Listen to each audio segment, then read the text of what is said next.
Opening hook. Imagine this, a weary single dad, dressed in a faded army jacket, clutching a small backpack and his daughter's worn-out teddy bear, is humiliated in front of a full airplane. Moments later, the same people who looked down on him are screaming for help, and he's the only one who can save them. Before we get into this powerful true-to-life story, make sure to hit that like button and subscribe, because stories like this remind us of what true courage and sacrifice really look like. Ethan Miller was a single dad and a retired Army veteran. His life had been tough since losing his wife 2 years ago.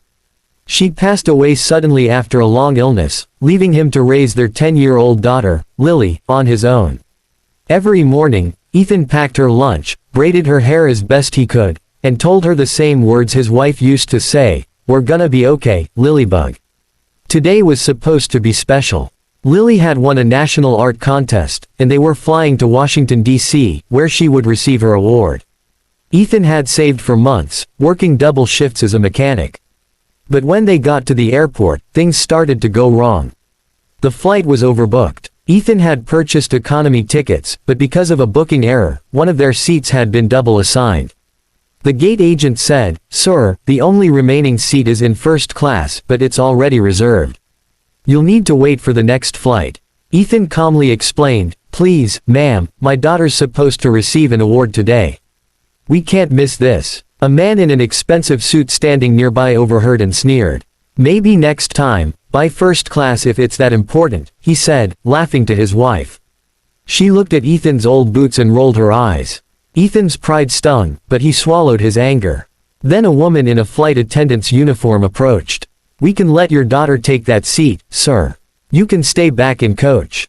Ethan smiled faintly and said, "As long as she's okay, that's fine by me." Lily looked worried. "But Daddy, I want to sit with you." Ethan knelt down. "You'll be fine, sweetheart. I'll be right behind you." As the plane took off, Ethan sat in the cramped back row, his knees pressed against the seat in front of him.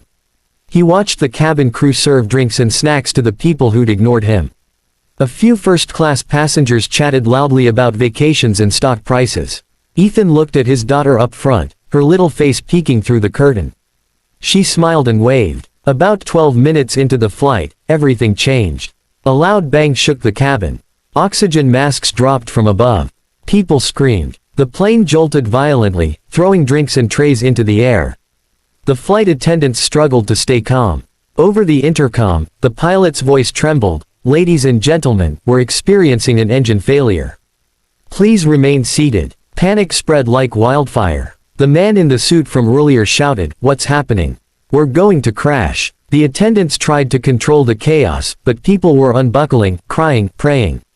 Ethan's instincts kicked in, the soldier in him reawakened. He unclipped his belt, scanned the cabin, and immediately assessed the situation. He could hear the right engine sputtering, a fire. He shouted to a flight attendant, "You've got a fire near the starboard engine, tell the pilot to shut it down and reroute airflow." The young attendant looked shocked. "How do you know that?" Ethan's voice was steady. "Because I spent 10 years fixing aircrafts for the U.S. Army." Without hesitation, Ethan moved toward the front, steadying terrified passengers along the way. "Stay calm. Put on your masks. Keep your heads down." His voice was commanding but reassuring. Even in fear, people listened.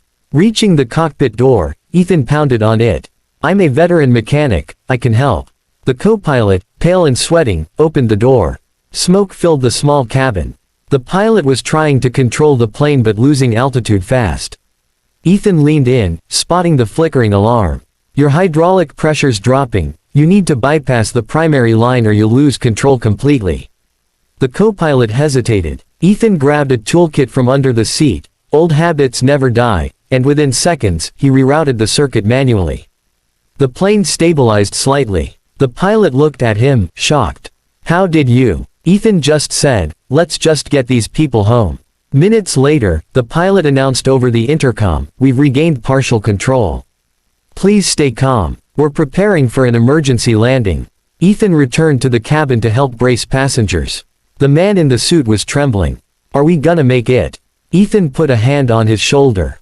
"We'll make it. Just trust me." Lily was crying in the front row, calling for her dad. When the plane finally touched down, skidding hard along the runway before coming to a stop, there was silence, then applause, tears, and pure relief.